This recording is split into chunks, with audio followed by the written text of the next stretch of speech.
আজ একাদশ শ্রেণীর শিক্ষার্থী বন্ধুদের জন্য সেকেন্ড সেমিস্টার 2025 সালের মার্চ মাসে যে তোমাদের ফাইনাল পরীক্ষা হতে চলেছে তার একটা গুরুত্বপূর্ণ মডেল প্রশ্নপত্র ইএনভিএস এনভায়রনমেন্ট সায়েন্সের গুরুত্বপূর্ণ একটা প্রশ্নপত্র বা পরিবেশবিদ্যার তোমরা দেখতে পাচ্ছ ক্লাস 11 সেকেন্ড সেমিস্টার। এখানে ফুল মার্ক তোমাদের 40 নম্বর এবং সময় থাকবে 90 মিনিট, মানে 1.5 ঘন্টা, 1 ঘন্টা 30 মিনিট।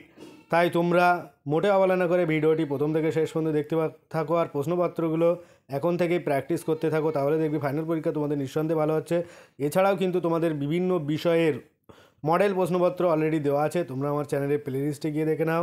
আর যারা এখন আমার চ্যানেলটি সাবস্ক্রাইব করেন অবশ্যই চ্যানেলটি সাবস্ক্রাইব করো। অলরেডি যারা চ্যানেলটি সাবস্ক্রাইব করেছে তাদেরকে অনেক অনেক ধন্যবাদ। আজকে শুরু করছি ইএনভিএস এর একটা গুরুত্বপূর্ণ প্রশ্নপত্র। একের দাগ নিম্নলিখিত প্রশ্নগুলি সংক্ষিপ্ত উত্তর দাও, যে কোনো চারটে। এখানে 2 নম্বরে 4টি প্রশ্ন থাকবে, 4 দিনও 8। একের দাগ সুস্থায়ী সমাজ কিভাবে সুস্থায়ী উন্নয়নে সাহায্য করে। 2-এর দাগ সুস্থায়ী উন্নয়ন বলতে কী বোঝো। 3-এর দাগ কত সালে কোন কমিশন দ্বারা আমাদের সাধারণ ভবিষ্যৎ প্রকাশিত হয়েছিল। 4-এর দাগ সুস্থায়ী কৃষির প্রয়োজনীয়তা সংক্ষেপে লেখো। 5-এর দাগ উৎপত্তি অনুযায়ী মাটি কয় প্রকার ও কী কী। 6-এর দাগ শস্য পর্যায় ও ঝুম চাষ কী। তারপরে 2-এর দাগ দেখো নিম্নলিখিত প্রশ্নগুলি সংক্ষিপ্ত উত্তর দিতে হবে, যে কোনো চারটে। এখান থেকেও তোমাদের 2 নম্বরের 4টি প্রশ্নের উত্তর দিতে হবে, 4 দিনও 8। 1-এর দাগ কী বলছে, ওটিইসি এর পুরো নাম কী, এর প্রয়োজনীয়তা লেখো। 2-এর দাগ জীবাশ্ম জ্বালানি কী, উদাহরণ দাও।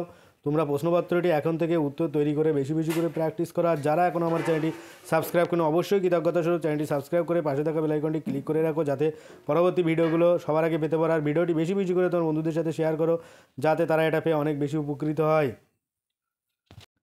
পরের প্রশ্ন 3-এর দাগ চিপকো আন্দোলন কি, এর একজন নেতার নাম লেখো। 4-এর দাগ অপরিচালিত শক্তি হিসাবে সৌরশক্তি কেন গুরুত্বপূর্ণ। 5-এর দাগ আইআরইডিএ এর পুরো নাম কি, শক্তি উৎপাদনের ভূমিকা লেখো।